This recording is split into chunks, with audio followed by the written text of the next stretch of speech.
Assalamualaikum warahmatullahi wabarakatuh.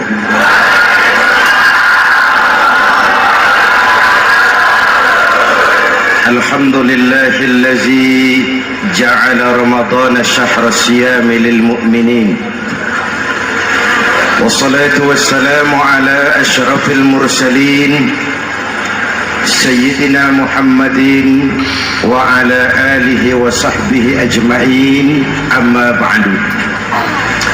Para ulama yang saya muliakan, para pejabat baik sipil maupun militer yang saya hormati, alhamdulillah malam ini atas izin Allah, mudah-mudahan yang kita laksanakan ini merupakan bagian dari amal ibadah kita di bulan suci Ramadan ini.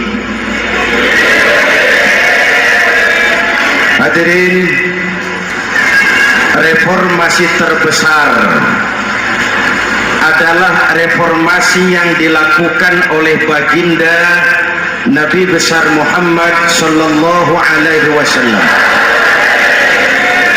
23 tahun merombak satu bangsa biadab menjadi bangsa beradab, merombak umat yang terpecah belah menjadi umat yang bersatu, merombak masyarakat yang tenggelam dalam kemusyrikan menjadi umat yang bertauhid. Reformasi besar apa yang dilaksanakan oleh Rasul dan apa hubungannya dengan kita sekarang? Ini yang ingin saya sampaikan malam ini. Pertama, beliau melaksanakan reformasi akidah, membebaskan manusia dari kemusyrikan, menyelamatkan manusia dari ketergantungan kepada benda. 13 tahun beliau berjuang di kota Makkah hanya untuk menanamkan la ilaha illallah Muhammadur Rasul. Dari sana segalanya dimulai, meletakkan fondasi. Saya yakin tidak ada Tuhan selain Allah dengan seluruh konsekuensinya. Kalau saya yakin tidak ada Tuhan selain Allah, maka saya tidak akan menyembah kecuali hanya kepada Allah. Orang yang benar fondasinya, benar sujudnya. Jelas? Kalau saya yakin tidak ada Tuhan selain Allah, saya tidak akan minta rizki kecuali hanya kepada Allah. Orang yang benar fondasinya, jauh dari korupsi, jauh dari judi.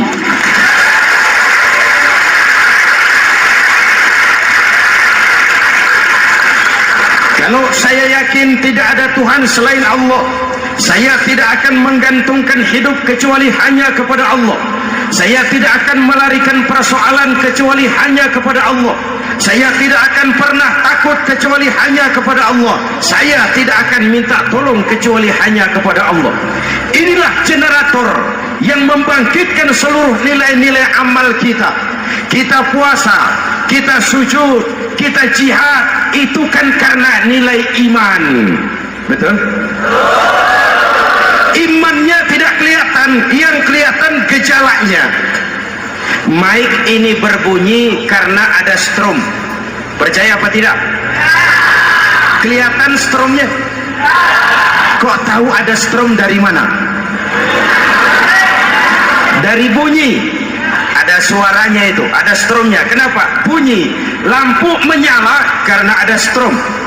Kipas angin berputar karena ada strom. Betul? Jadi kalau ada strom bunyi dong. Kalau ada strom lampunya nyala dong. Kalau ada strom kipas anginnya muter dong. Artinya apa? Kalau ada iman sujud dong. Kalau ada iman jihad. Udah dandong.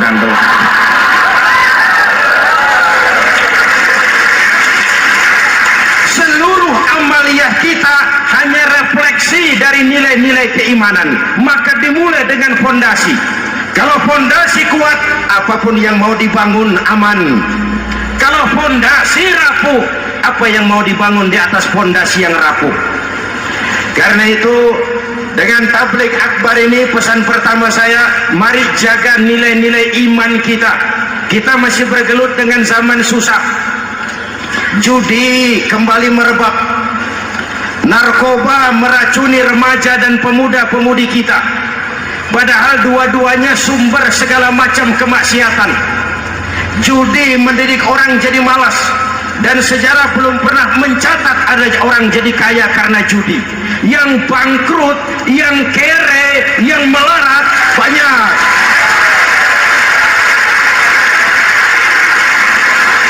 Makanya saya bersyukur di sini nggak ada yang judi.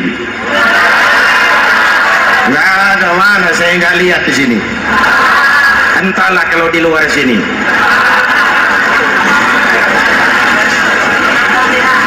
Judi itu penyakit, kalahnya bikin penasaran, menangnya bikin ketagihan. Itulah penyakitnya. Makanya lebih baik makan singkong betulan daripada makan roti mimpi. Ayo, makan singkong betulan, makan roti mimpi, lebih baik mana? Lebih baik makan roti betulan, Mas. Maksud saya, uang 4-5 ribu rupiah itu daripada belikan togel, daripada dibelikan pakong, daripada dibelikan macam-macam undian judi, lebih baik dibelikan beras, makan sama-sama. Hadirin yang saya hormati, karena iman kita hidup, untuk iman kita berjuang, dalam iman kita ingin kembali menghadap Allah Subhanahu. Dahulu pun orang-orang tua kita berjuang memerdekakan negeri tercinta ini. Apa faktor penggerak utamanya? Iman. Imanlah yang mengajarkan orang-orang tua kita hubbul watan minal iman. Cinta tanah air bagian daripada iman. Lah, tanah air kita kan bukan Aljazair. Tanah air kita bukan Palestina. Tanah air kita bukan Mesir. Tanah air kita Indo. Mencintai Indonesia bagian daripada iman. Yang datang menjajah kebetulan kafir. Nah ini, bertemulah cinta tanah air dengan semangat jihad yang diajarkan agama. Lalu bangkitlah para ulama, bangkitlah para kiai, bangkitlah para santri, berjuang memerdekakan negara tercinta ini. Saya tanya lagi, orang-orang tua kita dahulu berjuang melawan penjajah, senjatanya apa? Bambu runcing. Jenderal mana mau taruhan? Bambu runcing merdeka melawan tank. Bambu runcing merdeka melawan meriam. Bambu runcing merdeka melawan tentara-tentara profesional yang terlatih dengan baik. Menurut logika tidak mungkin, menurut kebiasaan tidak bisa, menurut rasio impossible. Entoh nyatanya kita merdeka. Lalu para pendiri Indonesia dengan jujur mencantumkan dalam mukaddimah Undang-Undang Dasar Negara kita kalimat yang berbunyi, dengan berkat rahmat Allah yang Maha Kuasa. Ada tidak itu dalam pembukaan Undang-Undang Dasar? Ada apa tidak? Pokoknya biar belum pernah baca, ada gitu saja sudah, biar lancar urusan. Saya yakin kalimat ini bukan lipstick, not decoration only. Kalimat ini pengakuan moral, pengakuan batin yang sangat jujur dari para pendiri Indonesia bahwa Allah campur tangan dalam proses kemerdekaan.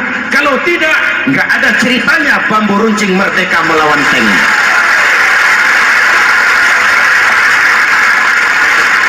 Kalau dulu iman untuk merebut kemerdekaan, sekarang iman untuk mengisi kemerdekaan. Betul? Betul? Karena itu jaga nilai-nilai iman, jangan tidur.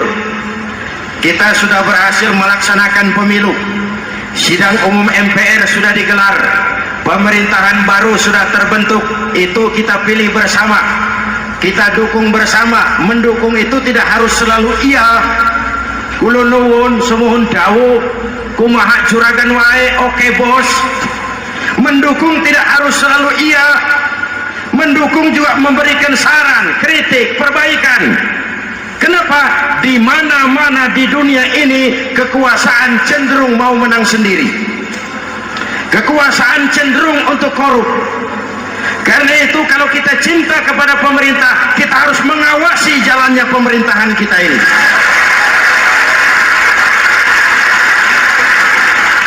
Pengalaman ketika Orde Baru berdiri, kita percaya, kita serahkan penuh, lalu kita tidur. Akhirnya kita jadi susah sendiri. Betul? Umat Islam tidak boleh jatuh dua kali di tempat yang sama. Hari ini lewat sini jatuh wajar, belum tahu barangkali. Besok lewat sini lagi jatuh lagi, goblok tenan gitu. Masa jatuh dua kali di tempat yang sama itu bagaimana? Hadirin yang saya hormati, nilai-nilai iman, intan paling mahal, mutiara paling berharga, tidak lain nilai iman. Imanlah yang menyebabkan kita gembira menyambut datangnya Ramadan, menyingsingkan lengan baju, menghamparkan sajadah, melakukan pendekatan yang intens kepada Allah. Kenapa? Kita mengerti nilai Ramadan. Tempo hari saya berikan contoh. Di tangan kanan saudara ada berlian, harganya 50 juta. Di tangan kiri saudara ada rumput seikat. Berlian dan rumput ini taruh di depan kambing. Kira-kira mana yang diambil kambing? Rumput, dasar kambing. Kambing tidak ngerti nilai berlian. Padahal kalau kambing sedikit mau pakai otak. Kalau berlian yang saya ambil, kata kambing, lalu saya bawa ke pasar, kemudian saya jual, harganya 30 juta, lalu dibelikan rumput, dapat rumput sekabupaten.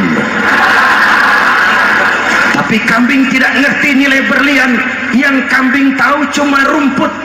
Kenapa? Hidup kambing cuma melayani perut.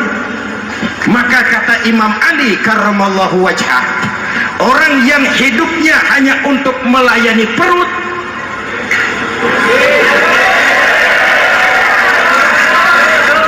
saudara yang ngomong ya, tanggung jawab. Saya kan cuma mulai, kenapa diterusin?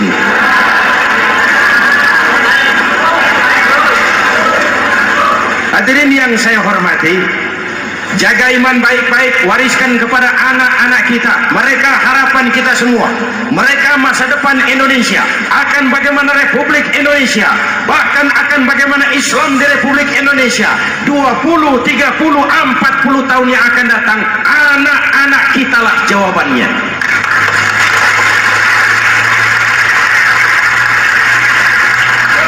Mereka mau jadi apa? Persilahkan, asal iman merupakan landasan hidupnya.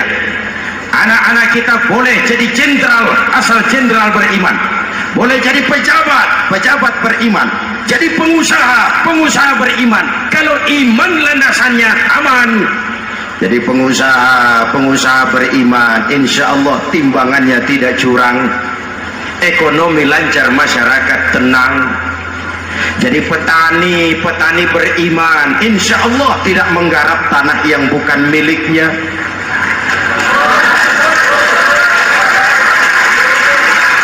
Jadi pejabat, pejabat beriman, insya Allah korupsinya sedikit.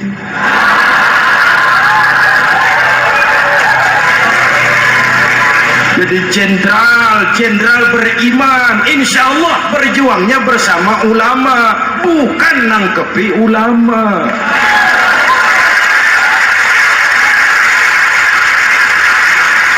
Jadi teknokrat, teknokrat beriman. Jadi pengusaha, pengusaha beriman. Jadi seniman, seniman beriman. Jadi maling. Nggak ada, mana ada maling beriman. Kalau iman landasannya, insya Allah aman. Ini yang pertama. Yang kedua, baginda Nabi melaksanakan reformasi sosial. Berupa apa?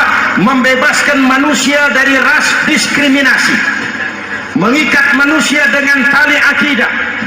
Diciptakan kita dari laki-laki dan perempuan, dijadikan kita bersuku-suku dan berbangsa-bangsa. Bahkan Quran memulai dengan kalimat syu'ub, wa ja'alnakum syu'uban wa qabaila. Kami jadikan kamu berbangsa-bangsa dan bersuku-suku agar kamu saling mengenal satu dengan yang lain. Saya ingin mengulangi imbauan saya, mari kita tingkatkan kerukunan. 3 macam kerukunan. Pertama, rukun antar umat seagama. Sesama muslim harus rukun. Ya Pak? Ya Bu?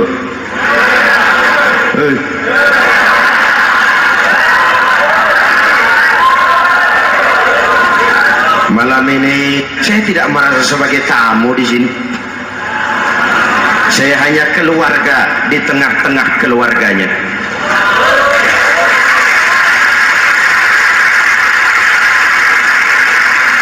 Di sepanjang Jawakah saya, ke Sumatera saya, ke Kalimantan saya, ke Sulawesi saya, ke Irian Jaya saya, kemana saja saya pergi, di mana saja saya berada, saya hanya keluarga di tengah keluarganya.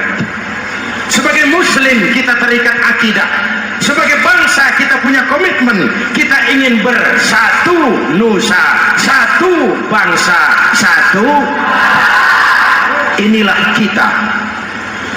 Hadirin yang saya hormati, rukun antar umat seagama. Hura-hura pemilu sudah lewat, ekses-eksesnya harus kita hilangkan. Boleh jadi kemarin-kemarin karena berbeda kaos sama teman gak teguran. Yang sudah-sudah, yang penting sekarang ke depan. Sudah capek kita rakyat diobok-obok. Sudah datang saatnya kita meluruskan saf, merapatkan barisan, menggalang semangat kebersamaan. Rukun antar umat seagama.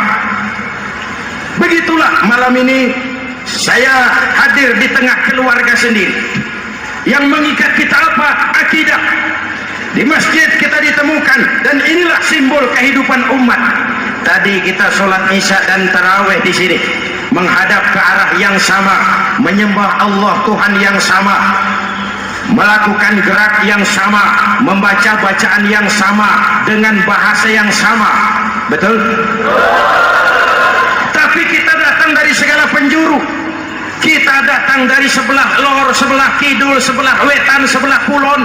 Di sini di masjid ini kita menghadap ke arah yang sama.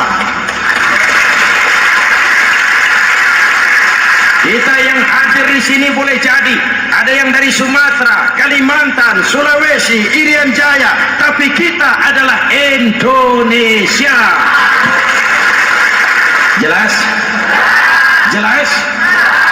Saya sering kasih contoh, coba kalau sholat pakai bahasa masing-masing, ramai masjid, bingung malaikat.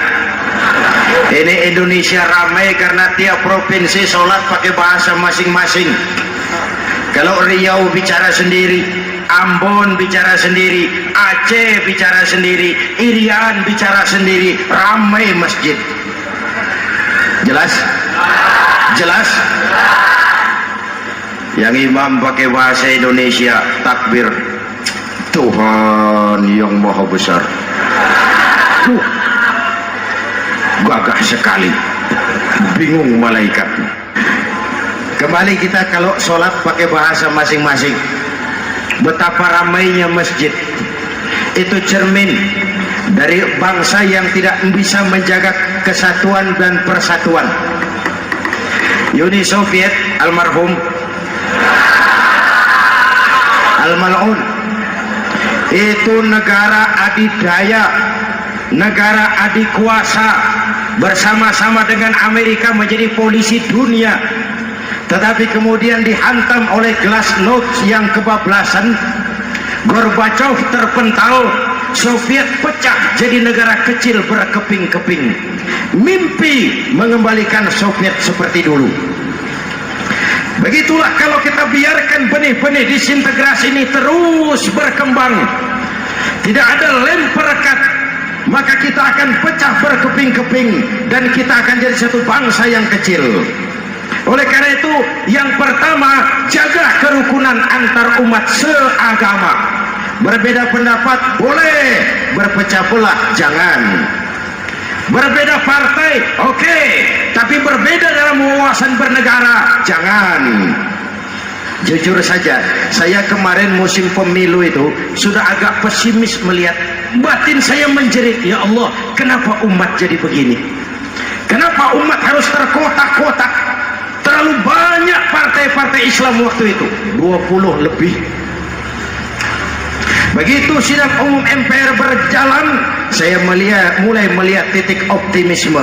Ada yang mengkristal, di mana orang tidak lagi melihat partainya, tetapi melihat nilai-nilai imannya. Itulah yang memang utama buat kita.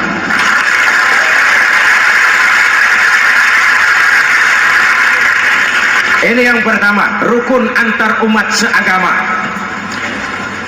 Yang kedua, rukun antar umat beragama. Beberapa hari yang lalu ada kejadian yang mengenaskan di Jakarta Timur, Cipayung. Peristiwa penyerbuan Yayasan Dolus. Hadirin yang saya hormati, kita tentu menyesalkan kejadian itu. Kita tidak bisa menyetujui tindakan main hakim sendiri. Kita berharap pemerintah bukan hanya bisa menangkap pelakunya, tapi juga yang tidak kalah pentingnya mengusut akar permasalahannya. Kenapa itu terjadi? Kalau cuma pelakunya yang ditangkap, akar permasalahannya tidak selesai, saya khawatir terulang lagi di tempat lain. Inilah yang terpenting, menjaga kerukunan antar umat beragama, saling menghormati, saling menghargai. Jangan melakukan kamuflase, jangan melakukan tindakan-tindakan yang rawan dan peka. Misalnya umat Islam membangun masjid di tengah perkampungan orang Kristen, padahal tidak ada Islamnya di situ.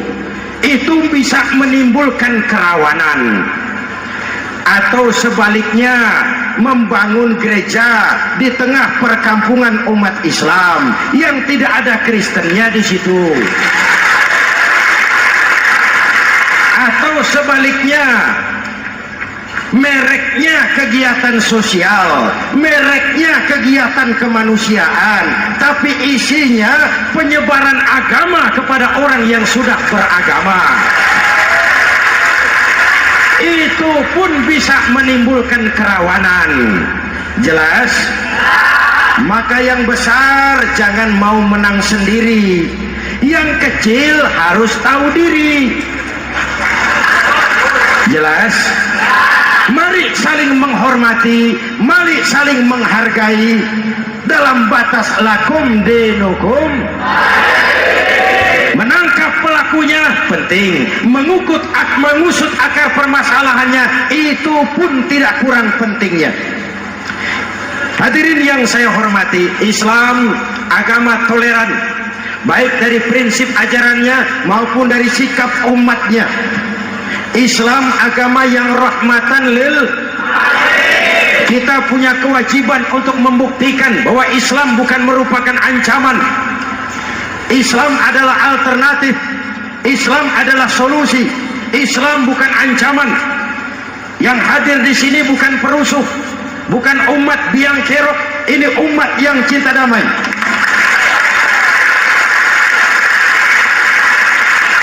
Ini umat yang tidak pernah mencari-cari musuh, tapi juga tidak akan pernah lari kalau bertemu musuh. Mari kita jaga kerukunan antar umat beragama. Jangan sampai peristiwa Dolus terulang lagi di tempat-tempat lain. Saling menghargai, saling menghormati. jangan main hakim sendiri, tapi juga jangan mau menang sendiri. Hadirin yang saya hormati, dengan menjaga kerukunan antar umat beragama, akar keutuhan kita sebagai bangsa semakin terpelihara. Lalu yang ketiga, rukun antar umat beragama dengan pemerintah. Tadi kita sholat di sini itu ada imam, ada makmum, betul? Kalau makmum siapa saja boleh, Mas. Tidak ada pemilihan makmum. Fikih itu ketat kalau sudah memilih imam. Nih makmum siapa saja. Pak, itu orang pemabuk itu, boleh jadi makmum. Suka mencuri, Pak, boleh jadi makmum. Bacaannya tidak fasih, boleh jadi makmum. Ketinggalan 1 rakaat, boleh jadi makmum. Tapi tidak tiap orang boleh jadi imam.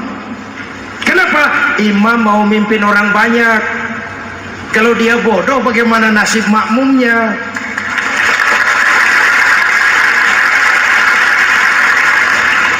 Ada karikatur di Medan, pernah kejadian anak kecil disuruh sholat sama ibunya. Nak, sholat kau. Aku tak pandai sholat, mah. Si Ucok rupanya ini.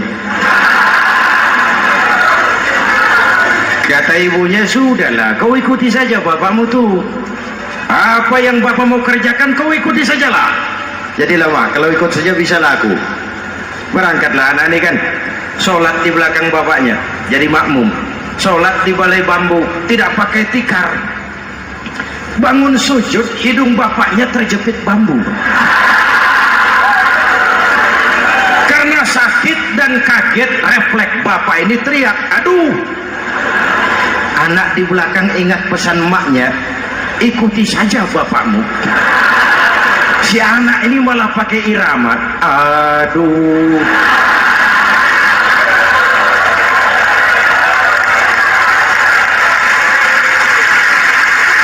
Lah, ada yang lebih gendeng lagi.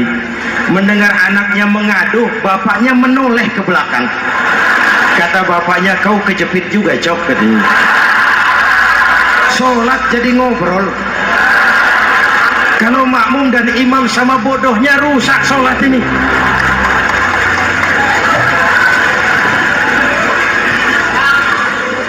Hadirin yang saya hormati, rukun antar umat beragama dengan pemerintah, pemerintah yang legitimate, yang dihasilkan lewat proses demokrasi. Benarnya kita dukung, salahnya kita tegur, kita kritik, kita perbaiki, kita berikan saran-saran yang baik. Sekali lagi, jangan tidur. Sudah lewat masanya. Kemarin-kemarin kita menghadapi satu masa yang penuh krusial. Sudah datang saatnya kita bersama-sama bahu-membahu mengatasi kesulitan besar yang tengah kita hadapi sekarang ini. Dengan 3 kerukunan ini, insya Allah keutuhan kita sebagai bangsa akan lebih terpelihara. Ini reformasi kedua. Dalam konteks kita sekarang menjaga semangat kebersamaan. Saya sering mempopulerkan di masyarakat kita, umat Islam bangsa Indonesia seperti 5 jari ini. Kalau kompak, apa yang tidak terpegang. Tapi kalau berpecah belah, apa yang mau dipegang. Yang ini namanya ibu jari. Umaro ini, pemerintah. Kerja apa saja kalau sudah diginikan pemerintah, lumayan. Diginikan kiamat, Mas. Legalitas. Umaron. Yang ini telunjuk, alat untuk menunjuk. Ini orang yang punya uang, orang kaya, para pengusaha, investor. Kita perlu untuk memulihkan roda perekonomian kita. Di mana-mana kalau orang sugih nunjuk, lancar urusan, Pak. Coba kita yang melarat nunjuk-nunjuk ini, nggak laku, Pak. Makanya kata orang, serba salah jadi orang susah, tapi lebih susah jadi orang serba salah. Serba salah jadi orang susah, tapi lebih susah jadi orang serba salah. Telunjuk. Yang ini jari tengah lah ini, di tengah dia, ke kanan tidak, ke kiri tidak. milik semua golongan ini, netral. Siapa ini? TNI. Siapa ini? Cendekiawan. Siapa ini? Ulama idealnya ini. Milik semua, tidak kemana-mana tapi ada di mana-mana. Gak bisa diajak suitan ini. Gak ada anak-anak main kelereng suitnya begitu, itu gak ada.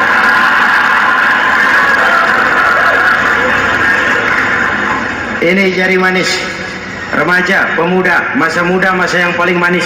Semua harapan milik pemuda. Belum pernah saya dengar ada orang pidato para kakek-kakek harapan bangsa, belum pernah. Mesti kalau sudah harapan umat, pemuda, harapan negara, pemuda, harapan agama, pemuda, harapan bangsa, pemuda, harapan pemudi. Jari manis. Yang ini kelingking, jari paling kecil ini. Ini kaum wanita ini. Perempuan kecil tapi mantap. Masya Allah. Ini ibu jari ini besar ini. Sweet ketemu kelingking, kalah ibu jari ini. Di mana-mana kekuasaan sering kalah sama perempuan. Siapa yang mendorong-dorong Nabi Adam memetik pohon buah khuldi? Kelingking. Kelingking. Kelingking. Julius Caesar tunduk kepada Cleopatra. Siapa Cleopatra? Kelingking. Napoleon, singa daratan Eropa, the Lion of Europe, luas kekuasaannya, hebat tentaranya, bertekuk lutut di bawah kaki Margaret Josephine. Kelingking. Hadirin yang saya hormati, kalau 5 pilar ini bersatu, ringan sama dijinjing, berat sama dipikul, kita akan jadi satu bangsa yang kuat. Jelas? Jelas? Dengan Ramadan, dengan tabligh akbar malam ini, mari kita jaga semangat kebersamaan. Saya selalu mengingatkan sekarang lebih banyak tukang kompor daripada tukang lem. Lebih banyak tukang kompor daripada tukang lem. Hangati sana, sulut sini, bakar sana, panasi sini. Terbakar kita, dia lari tepuk tangan, dan kita yang rugi. Jelas? Jelas? Ini hal yang kedua. Reformasi sosial mengikat manusia dengan tali akidah, mempersaudarakan manusia dari manapun orang datang, apapun warna kulitnya, dari suku apapun ia dilahirkan, kalau akidahnya sama, itulah saudara kita.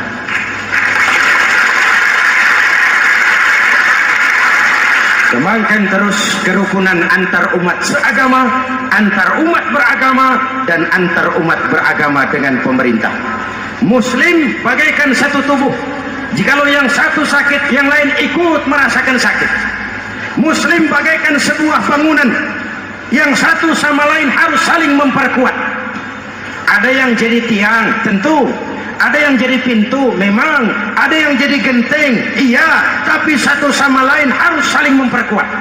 Tidak bisa genteng ngomong sama tiang. Kata genteng, saudara tiang, kamu si enak. Saya setengah mati, kata genteng. Hujan kehujanan, panas kepanasan, kadang-kadang anak-anak nakal saya dilontari batu, kata genteng. Yang jadi tiang ngomong lagi, kata tiang, saudara genteng, jangan sembarangan kalau ngomong. Kamu kira kamu bisa nongkrong di atas?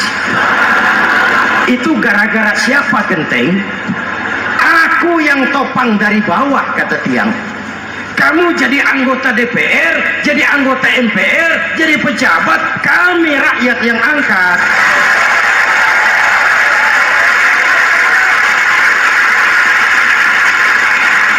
Jangan waktu di bawah rajin ngamalkan ayat kursi, dapat kursi lupa sama ayat.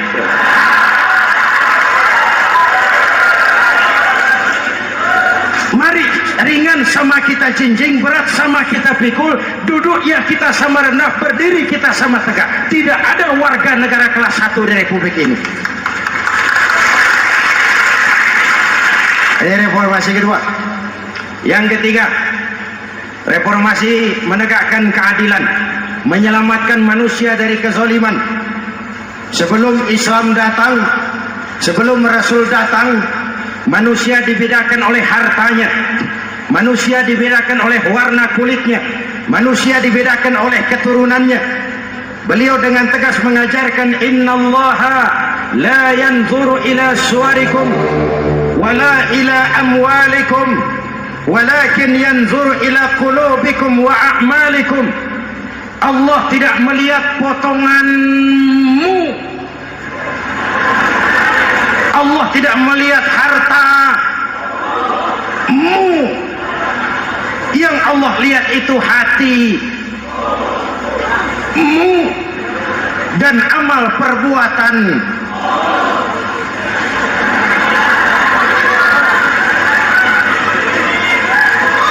Perjuangan menegakkan keadilan. Hadirin yang saya hormati, itulah yang menyebabkan reformasi kita menggelinding, menuntut keadilan, baik keadilan di bidang politik, keadilan di bidang ekonomi, keadilan di bidang hukum. Nabi pernah mengingatkan, hakim, kata Nabi, itu ada 3 macam. Al-qudatu salasatun.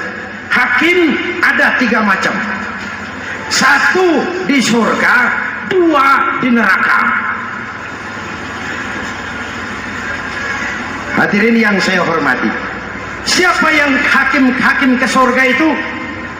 Ada hakim yang tahu tentang kebenaran, lalu siap melaksanakan kebenaran itu, menghukum dengan kebenaran apapun resikonya, walaupun dimusuhi atasannya, walaupun bertentangan dengan nuraninya, karena itu orang yang dia sukai, tapi dia tetap melaksanakan hukum.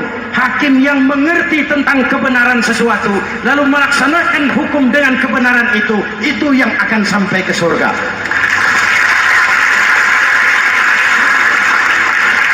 Yang kedua, ada hakim tahu tentang kebenaran tapi tidak mampu melaksanakan hukum dengan kebenaran itu.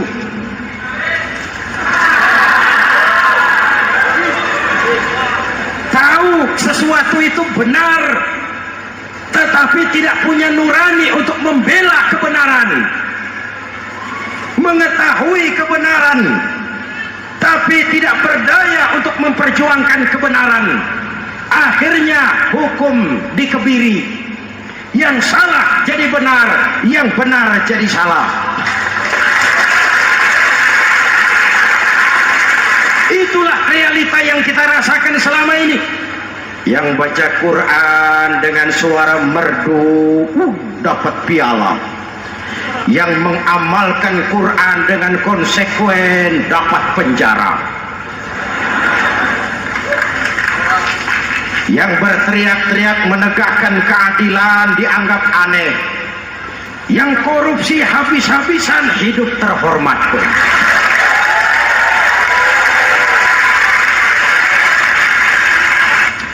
Jadi yang kedua tadi hakim yang tahu kebenaran tetapi tidak mampu melaksanakan hukum sesuai dengan kebenaran, diperkosanya kebenaran, ditekannya hati nuraninya, sehingga ini yang mengakibatkan terlukanya perasaan keadilan. Yang ketiga lebih celaka lagi, ada hakim yang tidak mengerti tentang kebenaran lalu melaksanakan hukum dalam ketidakmengertiannya, bodoh melaksanakan hukum dalam kebodohan. Itu pun menyebabkan orang masuk neraka. Na'udzubillah. Hadirin yang saya hormati, reformasi yang dilaksanakan Rasul berjuang menegakkan keadilan setelah membebaskan manusia dari ras diskriminasi. An-nas kulluhum li Adam wa Adam min turab La fadla li arabiyyin ala ajamiyyin illa bitaqwa. Seluruh manusia berasal dari Adam. Adam diciptakan dari tanah, dan tidak ada kelebihan Arab dengan yang bukan Arab kecuali dengan takwanya. Nah, saya masih ingat sebuah cerita. Mau dengar? Mau dengar? Pada waktu Umar bin Khattab radhiyallahu anhu menjadi khalifah, menjadi Amirul Mukminin, itu yang jadi gubernur di Mesir adalah Amr bin As. Satu saat Amr bin As ingin mendirikan masjid, tapi tanah lokasi masjid itu milik orang Yahudi. Ada gubuk di situ. Dipanggil Yahudi ini oleh Amr bin As. Saudara Yahudi, iya. Itu rumahmu ya? Iya. Sudah tahu belum? Belum. Ya memang saya belum kasih tahu. Begini, kamu bangun sembarangan saja, rumahmu kena jalur hijau itu. Lalu saya mau bangun masjid di situ. Ya tapi ada rumah saya, Pak. Sudahlah, rumahmu saya bayar, saya beli. Nggak mau, Pak.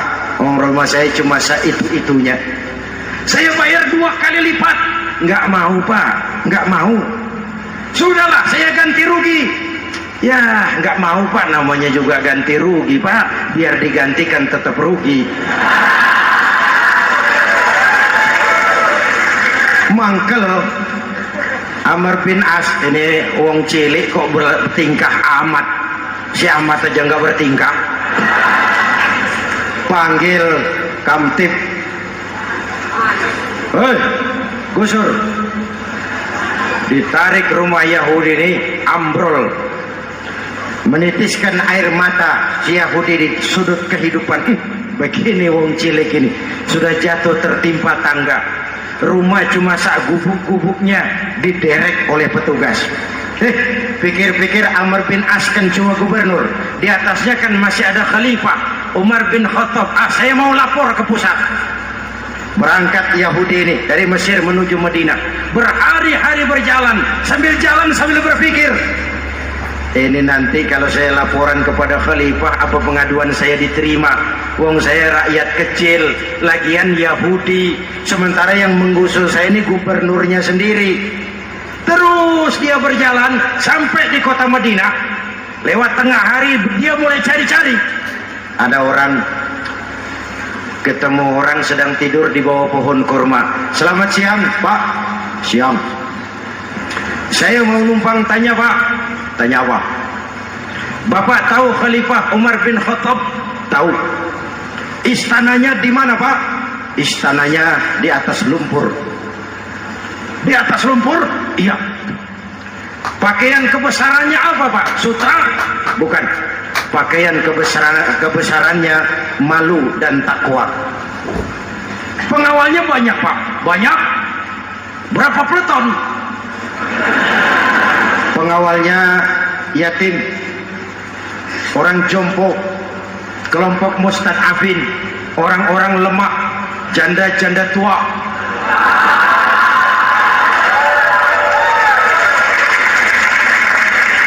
Itu pengawalnya.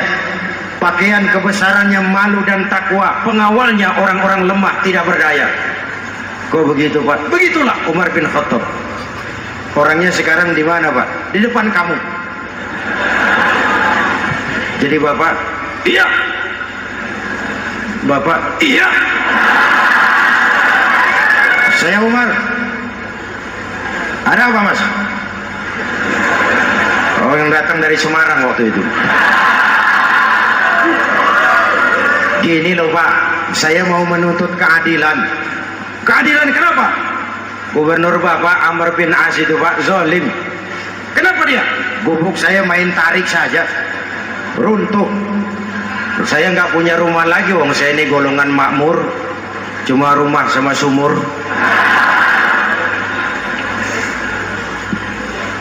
Lalu untuk apa? Katanya dia mau bangun masjid di situ, Pak. Dipaksanya rumah kamu ditarik sampai runtuh. Iya. Yahudi? Ya, Pak. Itu ada tempat sampah ya. Betul, Pak. Di situ banyak tulang unta. Coba kau cari satu tulang unta bawa ke sini. Bingung Yahudi. Pak, saya jauh-jauh dari Mesir ke sini ini mau cari keadilan. Kalau tulang unta di Mesir juga banyak, Pak. Sudahlah, kau ambil saja tulang itu. Berangkat Yahudi penuh tanda tanya, ambil sebuah tulang unta, diberikan kepada Khalifah Umar bin Khattab. Tulang ini diambil, Umar hunus pedangnya, dengan ujung pedang dibuat garis lurus di atas tulang unta itu. Rat. Selesai. Yahudi, iya Pak, sekarang kau kembali ke Mesir, serahkan tulang ini kepada Umar bin Amr bin As. Makin bingung Yahudi, jauh-jauh datang kemari kira mau dapat keadilan, cuma dapat tulang. Ya sudahlah, namanya wong cilik, berangkat dia pulang ke Mesir. Berhari-hari sampai di Mesir. Pak Gubernur, ya lapor. Ada apa Yahudi? Saya dari pusat. Loh, kamu dari Madinah? Iya Pak. Ngapain sih kamu ke sana-sana? Nuntut keadilan. Kamu bertemu Khalifah? Ketemu Pak. Terus tulang.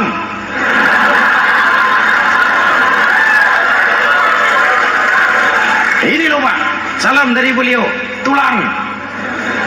Apa maksudnya? Aku nggak ngerti lah itu Pak. Yes, goreng ini. Diambil tulang itu, Amr bin As melihat ada garis lurus dengan ujung pedang, gemetar badannya, keringat bercucuran. Kepala proyek dipanggil. Mas, ini proyek masjid batal. Gubuk Yahudi dirikan lagi. Loh Pak, kata kepala proyek, saya kan sudah menang tender Pak.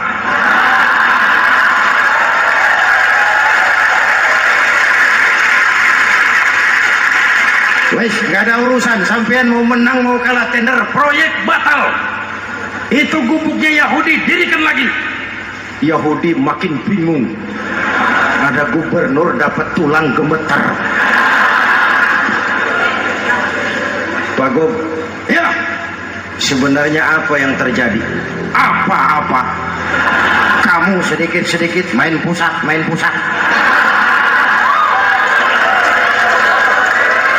Bu, yang ngomong dulu toh. Ya kan awalnya saya sudah ngomong Pak, tapi gubuk saya tetap ditarik. Percuma ya saya ke pusat Pak.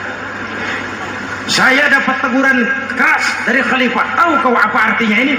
Seolah beliau berkata, "Hei Amr bin As, jangan mentang-mentang sedang berkuasa kau bertindak seenakmu.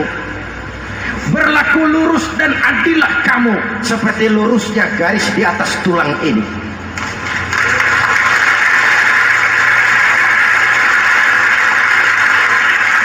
Kalau kau tidak lurus, kalau kau tidak berlaku adil, aku yang akan meluruskanmu dengan pedangku. Itu bahasa simbolik. Siapa yang gak gemetar? Kamu. Pusat. Wedus. Ya ini nek colok kita. Oh Pak, kalau begitu Islam adil ya Pak? Adil. Jadi saya menang Pak. Menang kamu. Padahal saya Yahudi. Tapi menang ya. Menang. Pak, sudahlah kalau begitu Pak. Bagaimana? Itu gubuk saya ambil saja Pak. Tanah-tanahnya, gubuk-gubuknya Bapak ambil. Silahkan kalau mau dibangun masjid. Tidak cuma sekedar itu Pak. Mulai hari ini Bapak dengarkan. Asyhadu an la ilaha illallah wa asyhadu anna Muhammadar Rasulullah.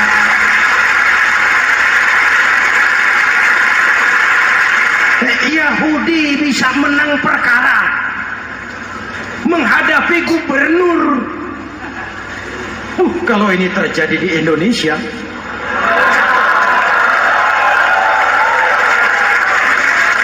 amin.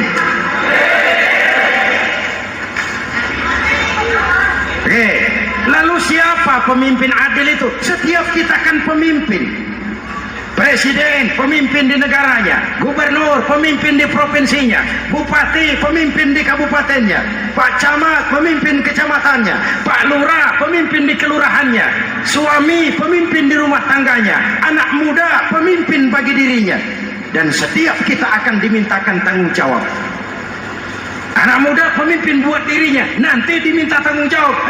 Kakimu kau bawa jalan kemana? Tanganmu ngambil apa? Lidahmu bicara apa? Matamu menteleng, apa yang dilihat? Seluruhnya akan dimintakan pertanggungan jawab. Marilah kita jadi orang yang adil kepada diri, kepada keluarga, dan akhirnya kepada masyarakat, bangsa dan negara. Hadirin yang saya hormati, satu ayat yang sering dibaca pada akhir khutbah khatib Jumat, innallaha ya'muru bil adli wal ihsan. Allah memerintahkan kamu berlaku adil dan berbuat ihsan. Tidak sekadar adil tapi ihsan. Ihsan nilainya lebih tinggi dari adil. Contoh, nak, tolong taruh telur itu di pinggir meja. Anak yang adil apa adanya, ditaruh telur di pinggir meja. Anak yang ihsan lain. Lah iya, perintahnya sih di pinggir meja, tapi kalau pas di pinggir meja kan jatuh ke bawah. Ke tengah sedikit. Ini ihsan. Oleh karena itu, mari, perjuangan menegakkan keadilan masih panjang.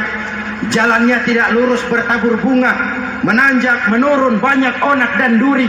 Namun seperti yang dikatakan seorang tokoh, masih Napoleon, kalau ada 1000 orang penegak keadilan, saya satu dari yang 1000 itu. Kalau ada 100 penegak keadilan, saya juga satu dari yang 100 itu. Kalau ada 10 orang menegakkan keadilan, saya juga satu dari yang 10 itu. Kalau hanya 1 orang yang menegakkan keadilan, maka sayalah yang 1 itu. Tetap konsisten berjuang menegakkan keadilan, walaupun besok langit akan runtuh, walaupun besok akan kiamat, keadilan tetap harus ditegakkan. Ini reformasi yang ketiga, menegakkan keadilan, mengayomi masyarakat dengan hukum yang tegas. Dan Rasul menjadi contoh. Ini yang hebat.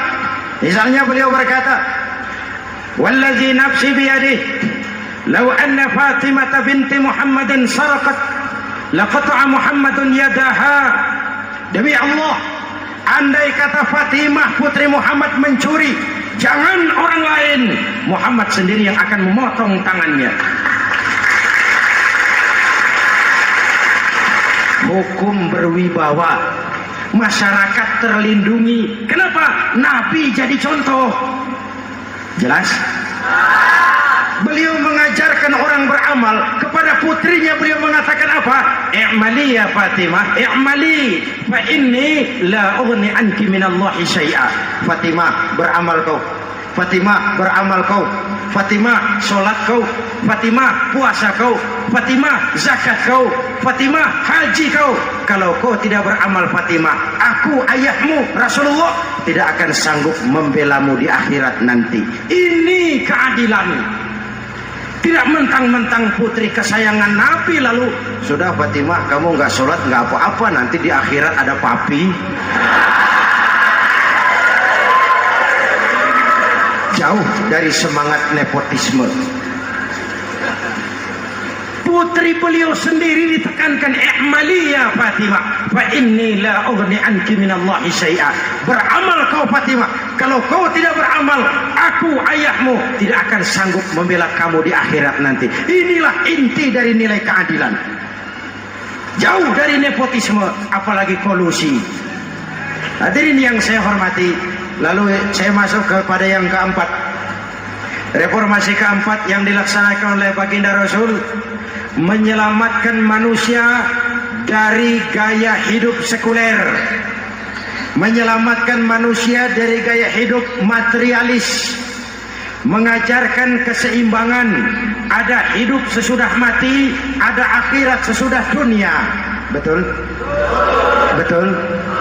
Kalau saja tidak ada hidup sesudah mati, kalau saja tidak ada akhirat sesudah dunia, persilahkan hiduplah saenae, nek perlu saenae udelmu dewe. Sayang. Ada hidup sesudah mati, ada akhirat sesudah dunia. Ini semua calon-calon jenazah.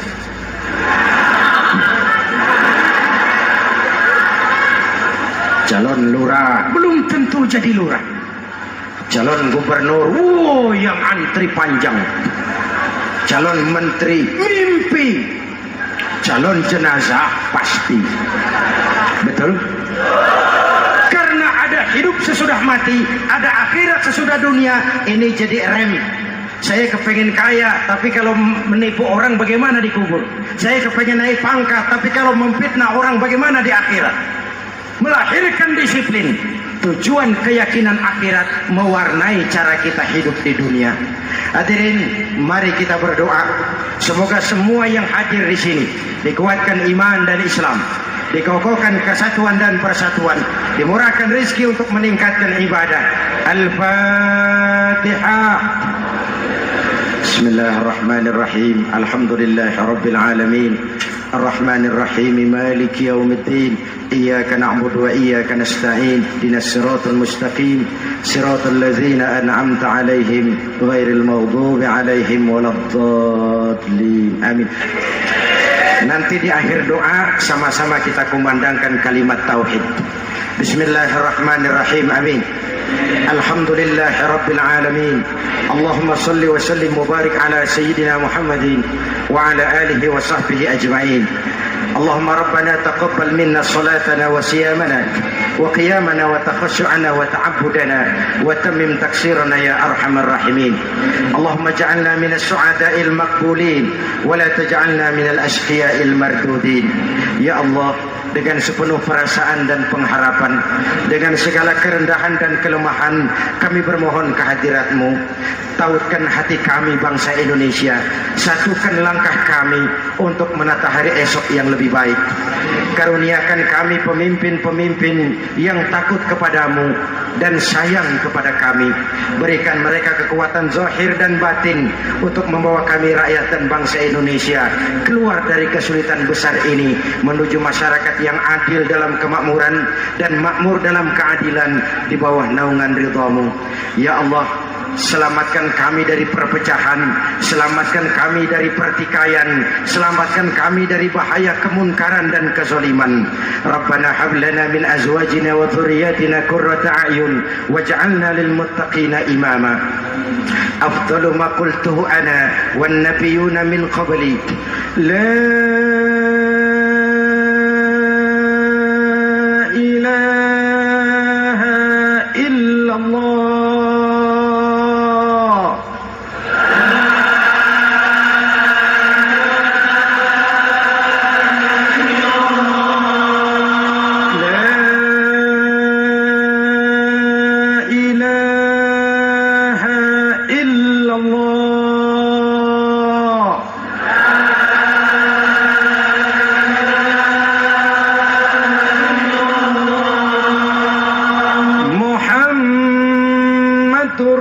Rasulullah.